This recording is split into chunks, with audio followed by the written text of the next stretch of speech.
Hello guys, দেখুন রাধে রাধে। আমি এখন কি ভাজবো? এই যে আমি এখন চিচিঙ্গা ভাজবো। এই যে চিচিঙ্গাটা একদম পাতলা জিরি জিরি করে নিয়েছি। এখন পেঁয়াজ আর কাঁচা লঙ্কাগুলো ঠিক ছেড়ে দিলাম। ছাড়ার পরে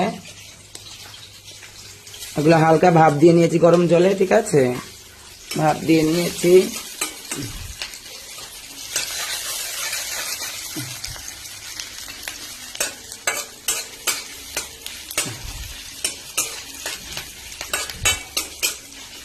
লাল লাল হোক, লাল লাল হলেই পরে।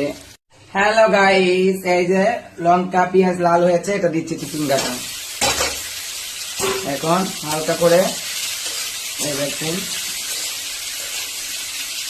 দেখেছেন, দেখতে থাকেন। ঠিক আছে, সাথে আমি এই ডিমগুলা দিয়ে দিচ্ছি। কুমোরটানো এই যে ডিম দিচ্ছি, ডিম সাথে ডিমগুলো দিলে সুন্দর ভাজা হয়ে যাবে। 1 মিনিট দেখুন, সাথে থাকতে থাকুন। ঠিক আছে, কুমোরটানো গাইস কেমন হয়েছে জানাবেন অবশ্যই। ঠিক আছে, বাই।